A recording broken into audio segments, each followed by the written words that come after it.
মাননীয় deputy speaker sir, এক ত্রিপুরা শ্রেষ্ঠ ত্রিপুরা এবং গড়ে গড়ে সুশাসক এই স্লোগানটি শুনতে আমার খুব ভালো লাগে।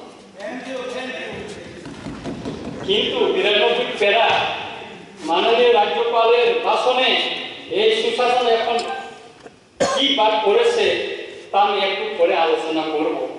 তার আগে গত আমাদের বিরোধী দলনেতা যে ভাষণটা দিয়েছেন এবং যে সংশোধনীতে এনেছেন সেটাকে সমর্থন করে আমি বলতে চাই। তার আগে একটি বিশেষ গুরুত্বপূর্ণ বিষয় আমি আলোচনা করব, তা হচ্ছে গত 7ই জানুয়ারি এই প্রতিবাদী কলমে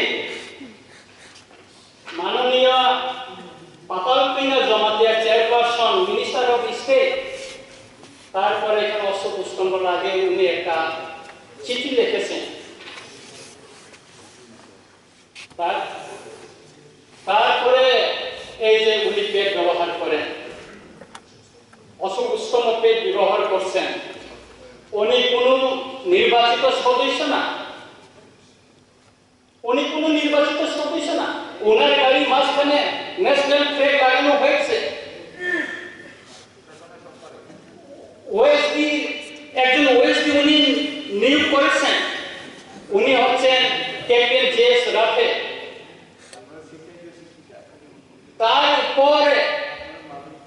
তারপরে আমি আপনাকে বলছি, এটা তো আপনারই শিক্ষক, আপনি তো ওনার অ্যাডভাইজার। তারপর ওনার টিআরপিসিতে মাননীয় ডেপুটি স্পিকার স্যার, ওনার যে টিআরপিসিতে বেতন দিতে পারছে না, সেখানে আন্দোলন চলছে, বেতন দিতে হবে। আর উনি ইংরাজি নববর্ষে সে অম্পিতে গিয়ে খুব ডেন্স দিয়েছে, খুব ডিস্কো ডেন্স দিয়েছে সেখানে। আর এদিকে ওনার অফিসে কর্মচারীরা বেতন না পেয়ে আন্দোলন করছে। আমি আপনার মাধ্যমে মাননীয় মুখ্যমন্ত্রীকে জিজ্ঞেস করতে চাই যে একজন টিআরপিসি চেয়ারম্যান এবং যিনি নির্বাচিত বিধানসভার সদস্য না, তিনি অশোক স্তম্ভ লাগিয়ে তিনি পেট করতে পারেন কিনা। বিষয়টা আমি মাননীয় মুখ্যমন্ত্রীর কাছ থেকে জানতে চাই।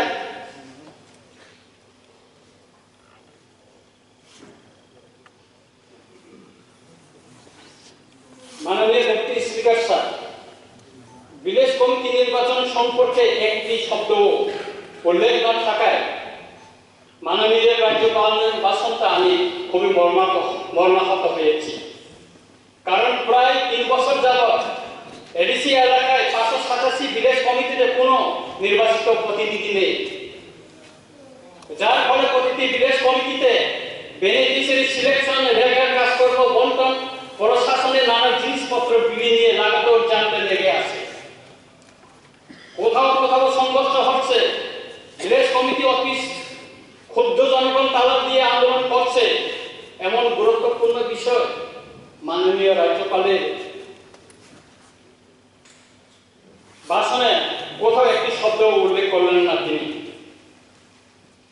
বরং তিনি যেটা গণতন্ত্র যে ব্যবস্থা সেটাকে কার্যকরী করার জন্য কোনো পদক্ষেপ না নিয়ে বরং নীরবে তিনি অগণতান্ত্রিক ব্যবস্থাকে সমর্থন করে গেলেন ওনার ভাষণে।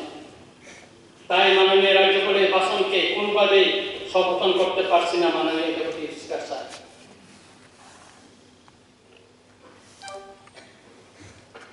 স্যার, টিটিএডিসি এলাকার উন্নয়নকে আরো দ্রুত এবং ত্বরান্বিত করতে এডিসি কাউন্সিল অধিবেশনে বিভিন্ন সময় 28টি বিল পাস করে মাননীয় রাজ্যপাল এবং রাজ্য সরকারের অনুমোদনের জন্য পাঠানো হয়েছিল।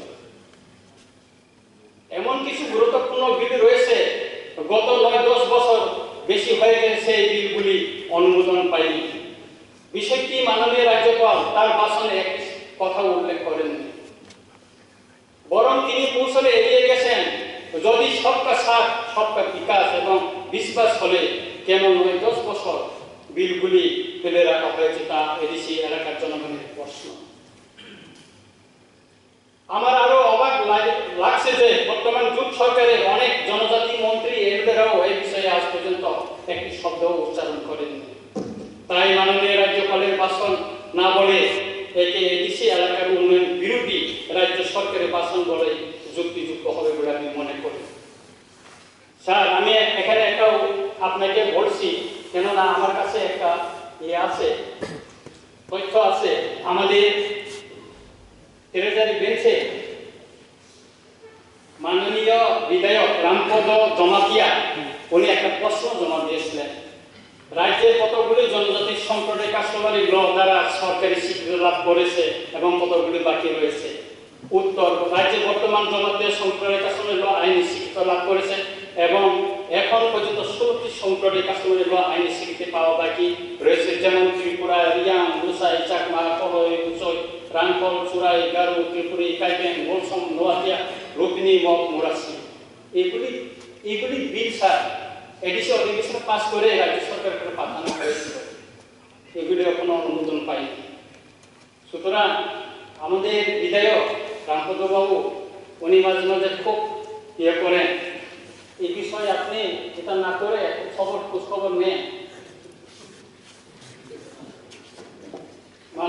মাননীয় ডেপুটি স্পিকার স্যার, 3 দিকে বাংলাদেশ ঘেরা ত্রিপুরা রাজ্যের সবচেয়ে বড় সমস্যা হচ্ছে বেআইনি অনুপ্রবেশ অথবা ইলিগাল মাইগ্রেন্ট। মাননীয় ডেপুটি স্পিকার স্যার, আপনি জানেন 1949 সনে ত্রিপুরা ভারত যুক্তরাজ্যে যোগদানের পর থেকে এই রাজ্যে লক্ষ লক্ষ বিদেশি নাগরিক তৎকালীন পূর্ব পাকিস্তান, অধুনা বাংলাদেশ থেকে ত্রিপুরায় বেআইনিভাবে অনুপ্রবেশের ফলে সংখ্যাগরিষ্ঠ ভূমিপুত্র ত্রিপুরা সারা চরম সংকট হয়ে গেছে। কিন্তু আসলে এই বেআইনি অনুপ্রবেশ বন্ধ হচ্ছে না রাজ্য প্রশাসনের দুর্বলতার কারণে অথবা রাজনৈতিক স্বার্থের কারণে। প্রায় প্রতিদিন স্থানে দৈনিক পত্রিকা খুলে দেখা যায় বেআইনি অনুপ্রবেশকারী গ্রেপ্তার হওয়ার খবর। যারা গ্রেপ্তার হয়েছে তাদের খবরে শুধু বাহির হচ্ছে, কিন্তু এর বাইরে প্রতিদিন আর কত বিদেশি নাগরিক বেআইনিভাবে অনুপ্রবেশ করছে তার কোনো খবর আমাদের জানা নেই। এই গুরুত্বপূর্ণ বিষয়টিও মাননীয় রাজ্যপালের ভাষণে কোথাও উল্লেখ নেই। মাননীয় ডেপুটি স্পিকার স্যার, অপরদিকে সীমান্তে কাটাতারে বেড়া দেওয়ার কাজ এখনো সম্পূর্ণ হয়নি। মোবাইল টাস্ক ফোর্স এমটিএফ থাকার পরেও সীমান্তবর্তী এলাকায় রাস্তার চেকপোস্ট বসিয়ে অনুপ্রবেশকারীদের চেক করার কোনো ব্যবস্থা নেওয়া হচ্ছে না। আমার অনুরোধ হলো এই গুরুত্বপূর্ণ ইস্যুটি রাজনৈতিক স্বার্থ বিবেচনা না করে দেশের নিরাপত্তার প্রশ্নে অবিলম্বে বেআইনি অনুপ্রবেশ বন্ধ করতে হবে এবং এনআরসি চালু করে প্রকৃত ভারতীয়দের জাতীয় অস্তিত্ব রক্ষার জন্য যথাযথ ব্যবস্থা করতে হবে। সর্বশেষ পত্রিকা আমার কাছে 50টার মতন আমি নিয়ে আছি, এই ট্যাবলেটে আছে, এটা বিধানসভা থেকে দেওয়া হয়েছে, এখানে 50টার উপর আমি পেপার কাটিং করে রেখেছি। সর্বশেষ 3 জানুয়ারি কয়লা শহরে 3 জন রোহিঙ্গা বেআইনিভাবে অনুপ্রবেশ করার খবর হরেক পত্রিকায় বাইরে হয়েছে, তার কাটা কেটে।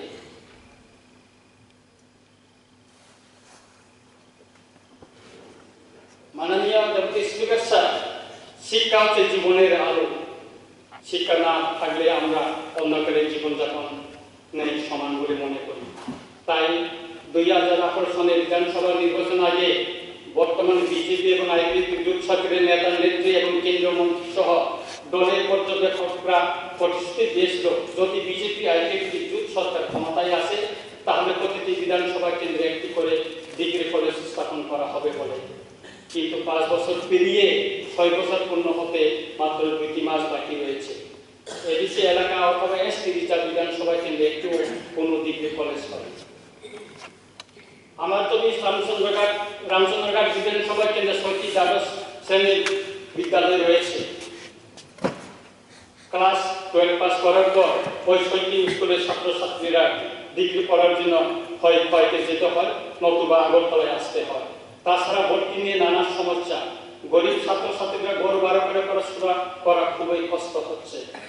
তাই আমার দাবি রামচন্দ্রঘাট বিধানসভা কেন্দ্রে একটি ডিগ্রি কলেজ করার বিষয়টি মাননীয় মুখ্যমন্ত্রী গুরুত্ব সহকারে বিবেচনার জন্য অনুরোধ রইল।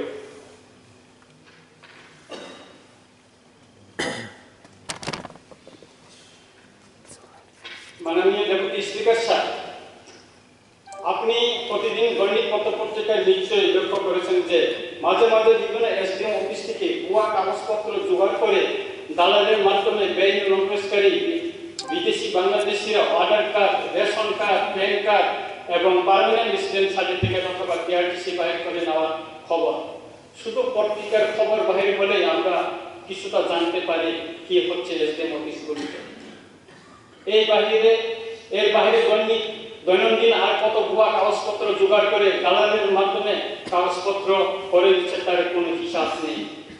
এসডিএম অফিসের কিছু সরকারি কর্মচারীর সহযোগিতায় এমনটা হচ্ছে বলে জনগণের অভিযোগপত্র পত্রিকায় লেখা হচ্ছে। এই গুরুত্বপূর্ণ বিষয়টিও মাননীয় রাজ্যপালের ভাষণের কোনো উল্লেখ নেই। মাননীয় স্পিকার স্যার, আমার অনুরোধ হলো মাননীয় মুখ্যমন্ত্রীর নিকট বিষয়টি গুরুত্ব হিসেবে বিবেচনা করে যথাযথ ব্যবস্থা নেওয়া,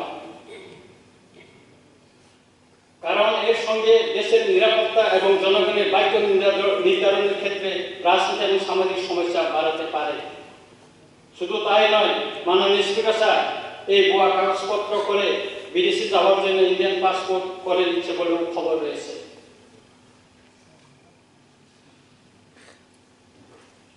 মাননীয় ডেপুটি স্পিকার স্যার, আগরতলা শহরের দূরদূরান্ত গ্রাম পাহাড় থেকে বহু জনজাতি বেকার যুবক এবং মা বোনরা শাকসবজি বিক্রির জন্য আসে, কিন্তু তাদের জন্য স্থায়ী কোনো মার্কেট সেট নেই অথবা জায়গা নেই, তাই রাস্তার পাশে বসেই তাদেরকে শাকসবজি বিক্রি করতে হচ্ছে।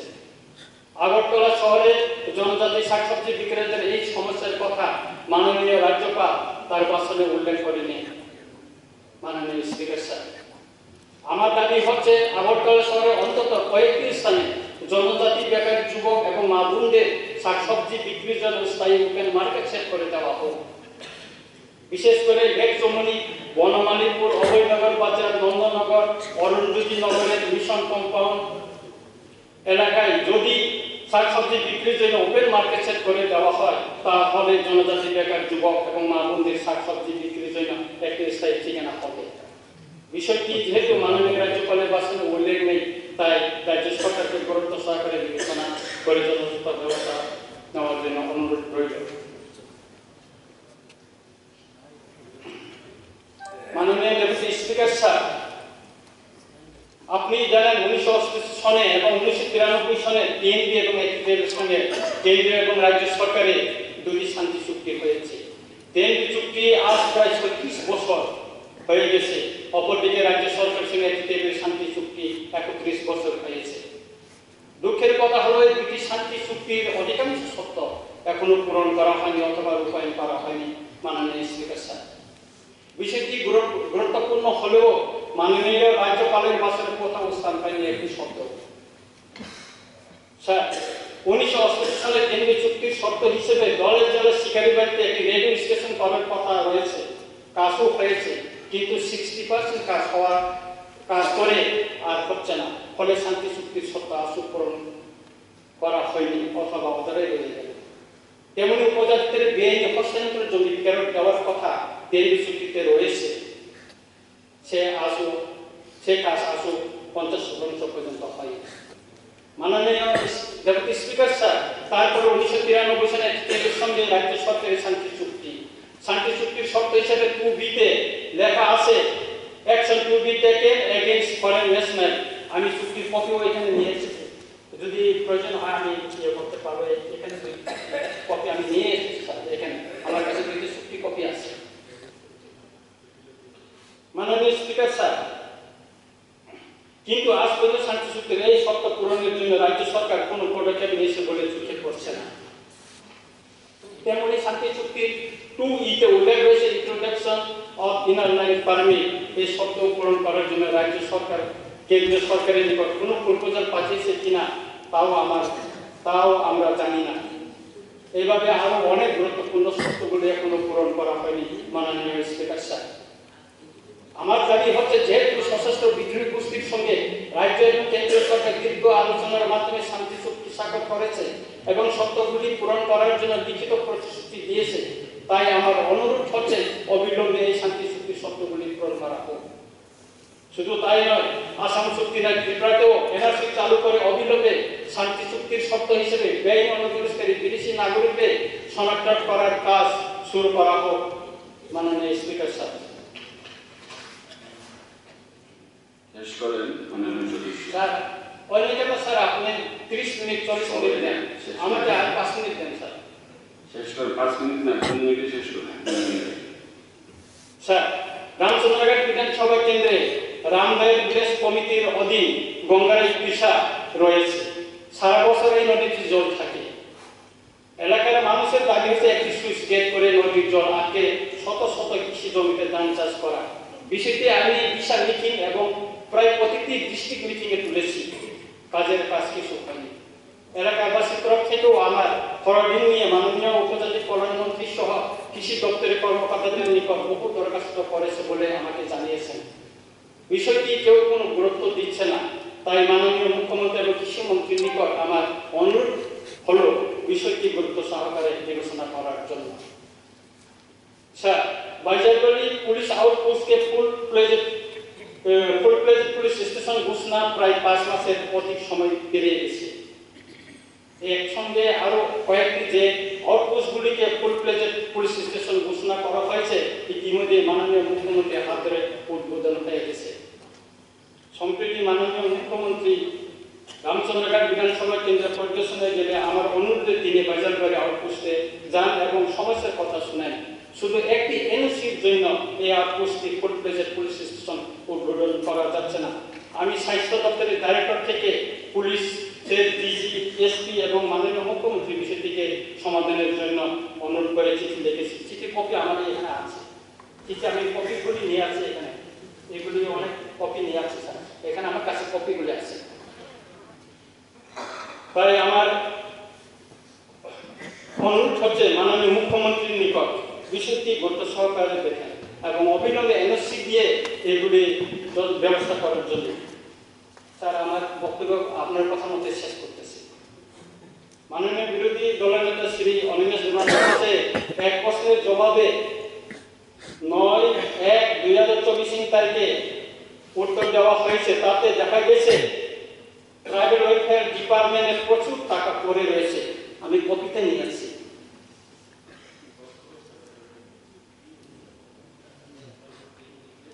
এখানে ট্রাইবাল জন্য প্রচুর টাকা পড়ে রয়েছে। 2022 সন অব্যয় অর্থ রয়েছে এই পর্যন্ত 3,316 কোটি টাকা অব্যয়িত। এটা অব্যয়িত।